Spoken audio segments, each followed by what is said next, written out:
For people living with sickle cell disease, a pain crisis can change their story in an instant. I was getting ready for my graduation ceremony when the pain crisis struck.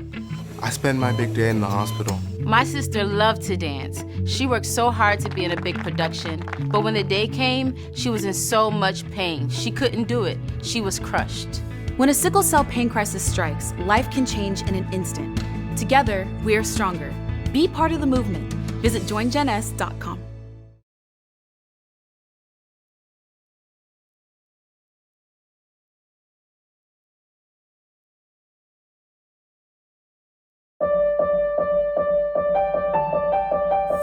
Thank you, Mercy and Danka. Thank you. Thank you. Thank you.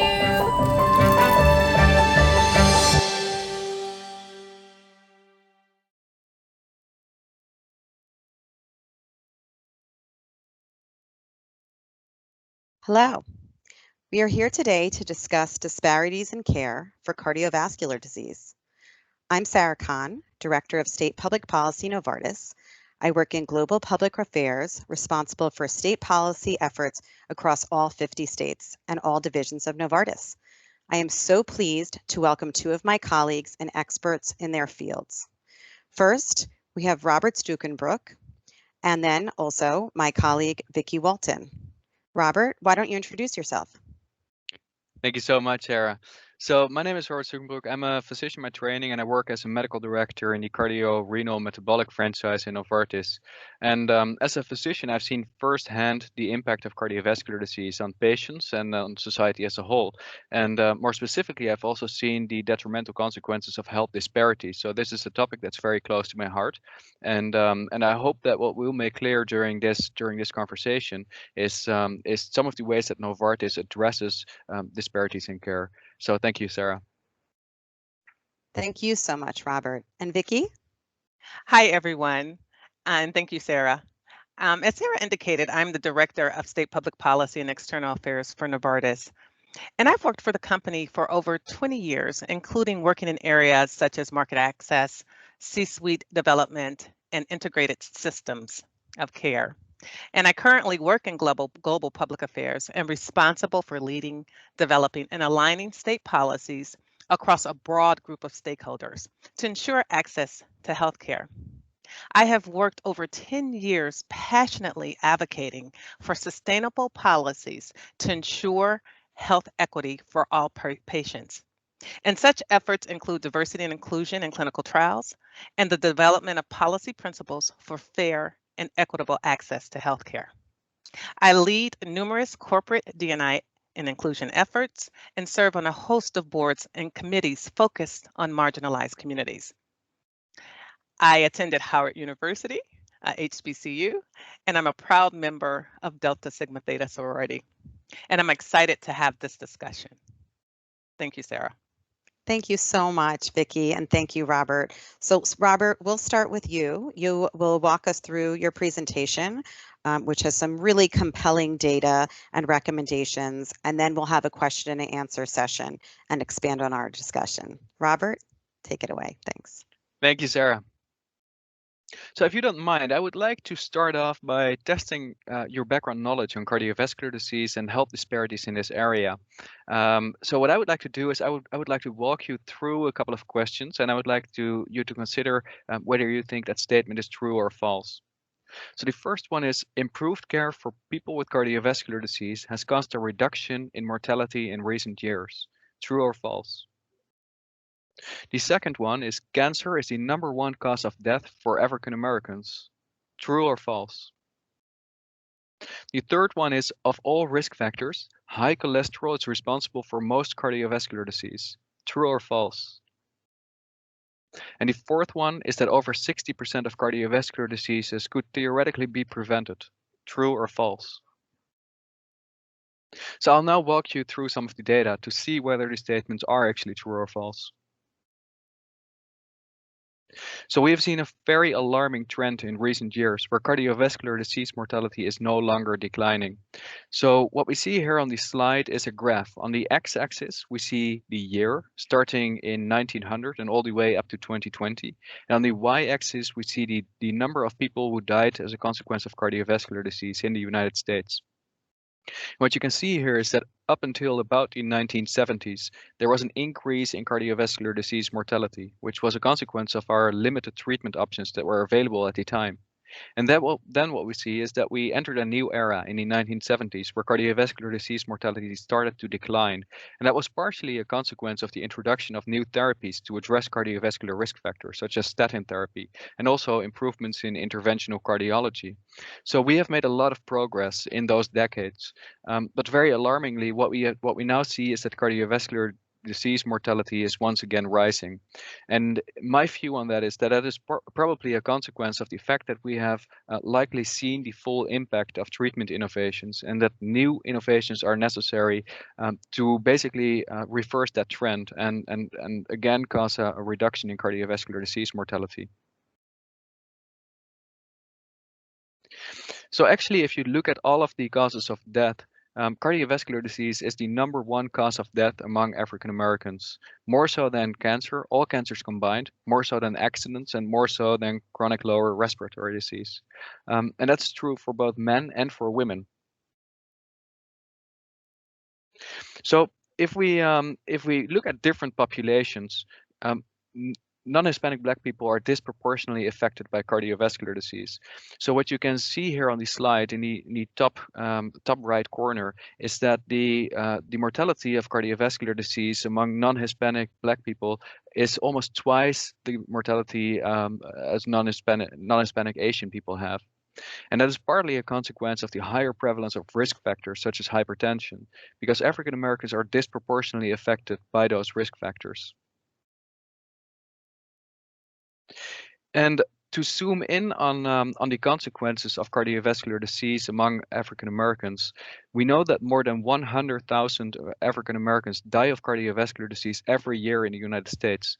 And cardiovascular disease doesn't just cause mortality; it also causes severe consequences for people who survive cardiovascular disease. So more than 10% of African Americans in the United States live with some form of cardiovascular disease, and that obviously severely impacts their quality of life. And what is particularly important if we look at those numbers is that it doesn't have to be that way, because we know that a substantial proportion of cardiovascular disease can be avoided by addressing some of the key risk factors for cardiovascular disease, including cholesterol, hypertension, and smoking. There are also enormous geographical differences in the prevalence of cardiovascular disease. So if we look at some of the states in the United States, the top 3 states with the highest death rates per 100,000 people due to cardiovascular disease. #1 is Mississippi, #2 is Alabama, and #3 is Oklahoma. And the states with the lowest cardiovascular disease mortality are Minnesota, Colorado, and Massachusetts. And what is particularly alarming if you look at those trends across different states is that the cardiovascular disease mortality in Mississippi is almost twice that of the cardiovascular disease mortality in Minnesota. So that really tells you something about the enormous differences, geographical differences in the impact of cardiovascular disease in our society. You can also zoom in a little bit and look at a smaller level. And we know that mortality due to cardiovascular disease is increasing among women less than 75 years old in rural areas, but not among men in rural areas, and also not among women in metro areas. So what we can conclude from those trends is that it's likely not a consequence of availability of care or access to care, and there are other complicated factors that explain the differences in cardiovascular disease mortality across different regions and across different states. So if we look at the possible reasons why those disparities in cardiovascular disease exist, we know that cardiovascular disease is responsible for a substantial proportion in the life expectancy between African Americans and non-Hispanic white people. So I think there are a couple of reasons for that. An important reason is the higher prevalence of cardiovascular risk factor among African Americans. We also know that comorbidities such as chronic kidney disease are much more common among African Americans, and that all contributes to the higher observed cardiovascular death rates among African Americans. And as a consequence of that, the lower life expectancy of African Americans. There are also differences in the profiles of certain drugs across populations. So it's important to recognize from a clinical perspective that certain drugs work better in certain populations, and physicians need to be aware of those differences in order to treat their patients adequately. And of course, importantly, there are also enormous social and structural barriers to care that disproportionately affect certain populations, such as African Americans. So what can we do about the disparities in cardiovascular disease? Naturally, one way to address those disparities is by to address the risk factors for cardiovascular disease. And if we look across all of the risk factors, we know that on a population level in high income countries such as the United States, high cholesterol is one of the key risk factors for cardiovascular disease. So as you can see on this slide, high cholesterol has the highest population attributable risk of all risk factors for cardiovascular disease. And high cholesterol is actually a pretty unique among all risk factors. What you can see on this slide is on the x-axis, the LDL cholesterol level, and on the y-axis, the risk of cardiovascular disease. Now, this looks like a pretty complicated slide, but let me walk you through it. So what we can see on this slide is that there is a linear relationship between the achieved LDL cholesterol level and cardiovascular disease risk, without a threshold below which further reduction in LDL cholesterol or bad cholesterol does not further reduce cardiovascular outcomes. And that is true in different populations. So in pink here, you see secondary prevention trials, and in black, you see primary prevention trials. So those are patients without established cardiovascular disease. So you can see that when it comes to LDL cholesterol or bad cholesterol, lower is better. And what I meant when I said that LDL cholesterol is pretty unique among all risk factors is that the fact that there is no too low for LDL cholesterol is different from, for example, glucose among patients with diabetes and blood pressure among people with hypertension, because for those risk factors, you can actually go too low, and therefore those risk factors are more difficult to treat.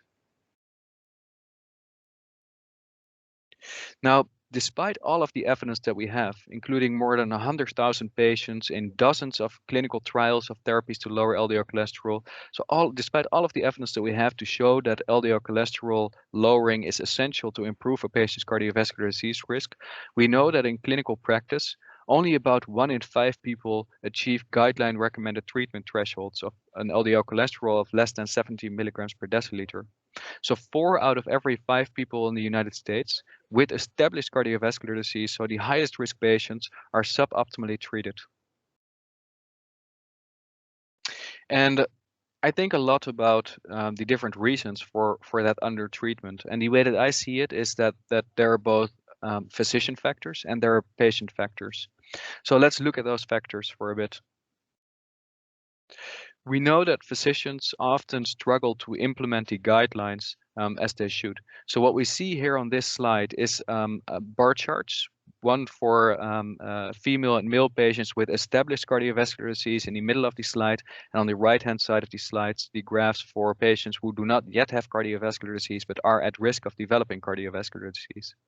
Now, the entire bar represents the proportion of patients or the number of patients who should receive statin therapy, LDL cholesterol lowering therapy, according to the guidelines.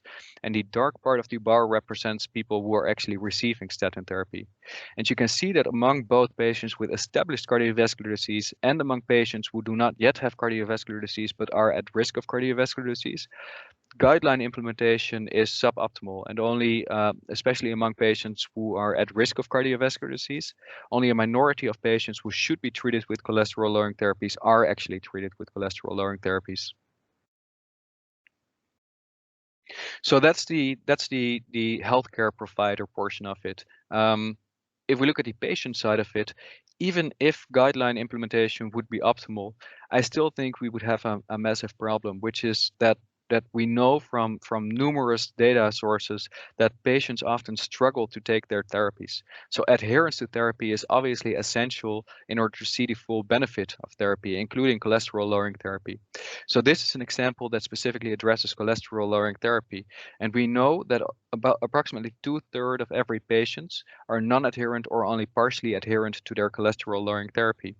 And that is true for both patients who are at lower risk, but also true for the highest risk patients, for example, patients who have had a recent myocardial infarction or heart attack.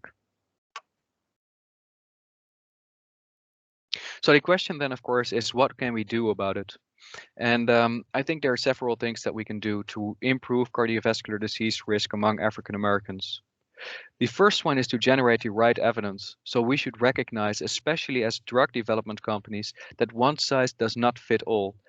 There are differences across different populations in both the effectiveness, tolerability, and safety of new therapies, but also in the implementation of new therapies. So it is essential that we ensure adequate representation of different groups in the clinical research that we do to drive to generate evidence on new therapies. We should also address barriers to care, and that includes education of healthcare providers, patients, and policymakers on disparities in care and potential opportunities to address those disparities. And we should also leverage technology to increase quality of care among different populations. There are also things that legislators can do to address disparities in care. A first opportunity is to encourage states' health department to update cardiovascular plans to improve constituents' cardiovascular health and systematically implement efforts to reduce health disparities in cardiovascular disease. A second opportunity is to engage in partnerships to educate stakeholders on prevention, whether that is other policymakers, healthcare providers, and others. A third opportunity is to develop policies that advance a healthcare system that equally supports diagnostics and treatments. So I hope that what I made clear in this presentation is that cardiovascular disease is a massive problem that affects large parts of our society and certain populations, including African Americans, more so than other populations. And we should take systematic efforts to address those disparities in care. So thank you very much. Back to you, Sarah. Robert, thank you so much for providing us with such comprehensive and frankly startling but critically important information regarding cardiovascular disease and disparities in care. Now that we're all back, would love to open up and have a little discussion and delve a little deeper. Vicki, how about we begin with you? I'd like to begin with asking a question about the state role in cardiovascular disease. In one of Robert's last recommendation slides, he mentioned encouraging state departments of health to update state cardiovascular plans. Can you elaborate on that? What is a state cardiovascular plan? That's a great question, Sarah. A state cardiovascular plan is a detailed action plan around a set of priorities, including short and long-term goals that can be measured and evaluated. And based upon the cardiovascular action plans that we've evaluated, we believe that a plan should cover at least 5 fundamental areas. 1, it starts with working with public health agencies in the development of new policies in accordance with advances in science. And we know that science is and implement new cardiovascular intervention programs in a timely manner in multiple settings for all groups, for whole populations, and especially for high-risk groups on a scale sufficient to have measurable impact. So we have to be able to measure the impact of these plans. It requires strengthening public health agencies and create training opportunities, model standards, and resources for continuous technical support for these agencies and their partners. The plan should also enhance data sources. We find that we need data and systems to monitor key indicators relevant to heart disease and stroke prevention, and to systematically evaluate policy and program interventions. This is extremely important to ensure you're doing the right thing at the right time with the correct systems in place. Additionally, the action plan should foster research on policies and public health programs aimed at preventing atherosclerosis and high blood pressure, especially at the community level. It will continue to evaluate the public health's role of genetic and other biomarkers of risk, and the plan will develop innovative ways to evaluate public health interventions, particularly those related to policy and environmental change and population-wide health promotion. All these factors impact the health of your constituents. It is also imperative that a cardiovascular state plan consists of working with regional and global partners to reap the full benefits of sharing knowledge and experience in heart disease and stroke prevention with a host of stakeholders. It must be a collaborative effort. And finally, the last step is to develop a detailed implementation plan because you have the planning, now you have to implement it. And first, setting priorities, then assessing the potential alignment of proposed action steps with the interests of individual partners, adopting short and long-term timelines, and formulating feasible approaches for evaluation. Okay, we have to make sure we attain them. And there you have, Sarah, a robust cardiovascular state plan that is inclusive and will have a significant impact on diverse patient outcomes within a state. Thanks, Vicki. I really appreciate that because there's really a lot tangible there, lots for legislators and states to do, which is wonderful. Robert, I'd love to turn to you now. You discussed developing policies that advance healthcare systems that equally support diagnostics and treatments. What does that ideal system look like? Thank you for the question, Sarah. I think this is a critical question, and I think there are multiple components to an ideal system. So I think a first component is to develop the right therapies and diagnostic with a focus on diseases that have a high impact on a patient's quality of life and on the healthcare system as a whole. And that obviously to a large degree is the responsibility of the companies that develop therapies and develop diagnostics. One important component, and I touched on this during my presentation, is to generate the right evidence, meaning that the population in which new therapies are studied adequately represents the population that will ultimately receive new therapies in clinical practice, because there may be differences across different populations. A second component is obviously to ensure the availability of those drugs and diagnostics to the patients who would benefit from them. Now, that is to a large degree a responsibility of insurance companies, and we have seen examples in the recent past where patients who needed new therapies could not get them because payers put enormous access barriers in place. And the third component of such a system is obviously equal access across different populations. And I believe that awareness of health disparities among stakeholders is essential, whether those are development companies, policymakers, and healthcare providers. And it will require the implementation of programs on a community level to reach populations who have difficulty navigating our complex healthcare system. And it will also require the implementation of quality measures. I really believe that what measures gets done, and that's true in healthcare as well. And measurement allows for feedback to all stakeholders, whether those are policymakers, physicians, or development companies. Thank you so much, Robert. Vicki, do you have any other items to add to that? I do, and that was excellent, Robert.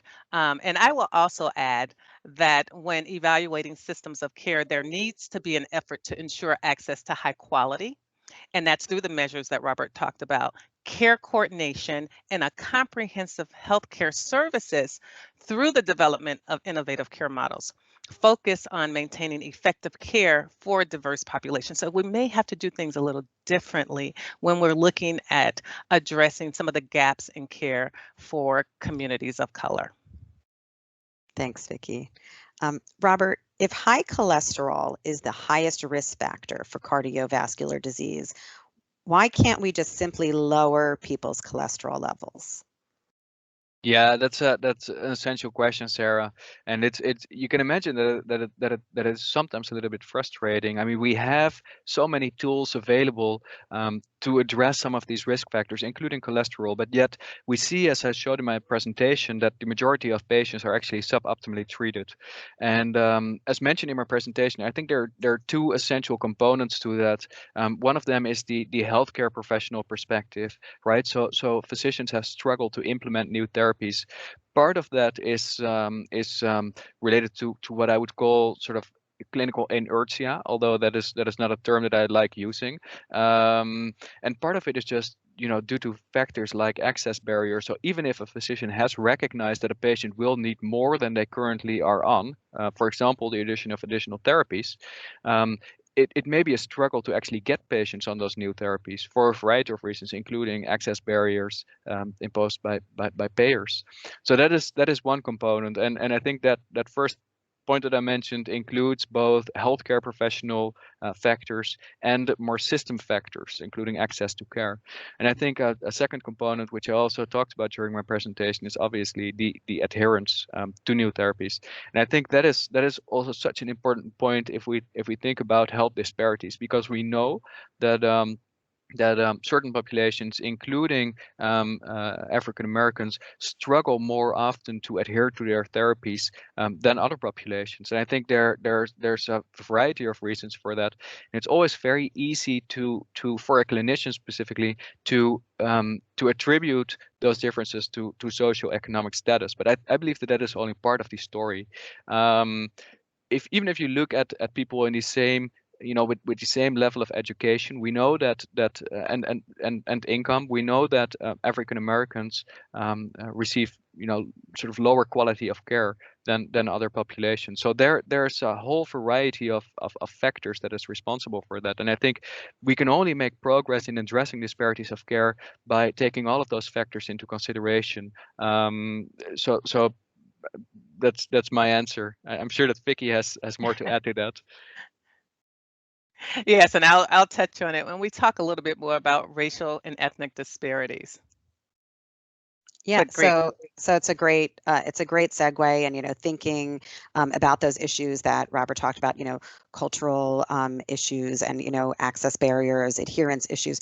Vicky, when you think about all the work that you do internally and also externally, with medical and patient groups and out in communities, why do you think those racial and ethnic disparities, particularly around cardiovascular care and, again, like some of the areas that Robert was talking about, how can we work together to address those disparities? Yeah, and Robert summed up a number of issues around disparities and health inequity. And health inequity and disparities is a question that many people are asking now as a result of the pandemic, right? Unfortunately, COVID has shown a spotlight on the issue of these are systematic inequities and disparities that have been occurring for decades across a number of these disease areas, not just cardiovascular disease. And Robert's presentation is just another example pinpointing the devastating health disparities impacting communities of color. And this is not new. We know this is not new. We've been, raising this awareness for years, but now people are listening. And we can spend hours explaining why ethnic disparities exist and the role of social determinants of health that Robert touched on, and how we got here and the need for a call to action. However, it really starts by having these crucial conversations that we're having today. By focusing on increasing the education and awareness among multiple stakeholders, including the state policymakers and communities of color, providers, all of these different stakeholders that we've talked about today, we have to have difficult conversations and discuss these issues of health inequity and disparities. And it requires a consensus, right? So once we start talking, we have to have a consensus by numerous stakeholders to make a commitment to addressing the gaps of healthcare, which includes lack of equitable access. When we talk about the coverage and all of those different barriers and hurdles, the social determinants of health, we have to come with a commitment and a consensus requiring, in some cases, the enactment of legislative and regulatory initiatives to better address the high unmet need that diverse patient populations face. And our industry has recognized that certain important populations are significantly underrepresented in pharmaceutical clinical trials. And Robert touched on this a little bit in his presentation. And this lack of diversity is contributing to disparities of care, simply put. And minority groups are impacted greatly. So we are committed as an organization and as an industry of making change.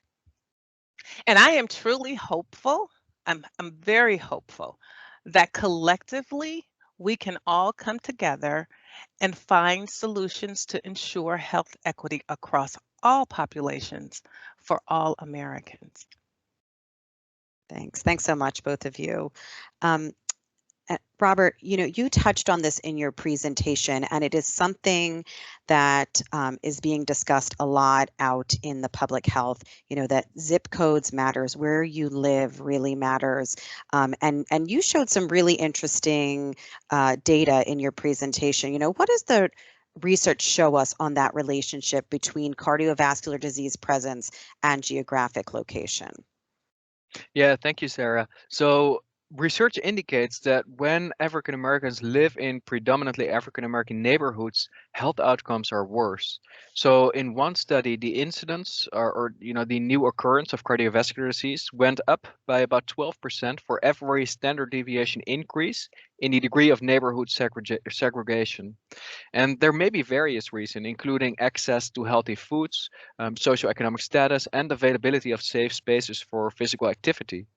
So that's one on a sort of neighborhood level. On a larger geographic scale, cardiovascular event rates also vary widely by geographic location. So cardiovascular outcomes are worse among people living in rural communities, and rural communities typically do not necessarily benefit equally from treatment innovations. So it is essential to ensure that we address diversities in care across areas or geography, and the types of interventions may also be different across those different sort of scales of that we look at. So, for example, on a neighborhood level, we may work with patient advocacy organizations to educate patients and leverage community connections and resources. Whereas on a geographic level, I think that we should explore with new care models, such as telehealth, which obviously has has taken a big advance due to COVID. And I think this is actually one of the areas where COVID has really expedited the adoption of new interventions. And I believe that those new interventions, such as telehealth, also provide us with opportunities for systematic implementation of care. So I think that is an opportunity that we should really explore and advance. I would agree with that. And I think as we collect all this data, then we, move forward with the implementation. And I think before we just didn't have the information, but now we do. And so now it's time to actually take action and start to implement novel delivery models to ensure access for patients in diverse communities. It's an exciting time. That's wonderful. Thank you both so much. There's clearly a lot to think about here, a lot to work on, and I just want to thank by closing both of you, my colleagues Robert and Vicki, for joining me today and for your continued work to advance the science, to raise awareness, and really working towards comprehensive solutions to address health disparities in cardiovascular care. Thanks so much again. Everyone, take care. Thank you. Thank you, Sarah. Thank you, Vicki. Thank you. Bye-bye, everyone. Bye. Sandoz is a leader in biosimilars and introduced the first biosimilars in Europe, North America, and Japan. Our goal is to make access to biologic medicines more sustainable and affordable across oncology, immunology, endocrinology, and underserved disease areas. With a broad and growing portfolio of biosimilars, Sandoz is working with various stakeholders to break down barriers that delay patient access to advanced medicines.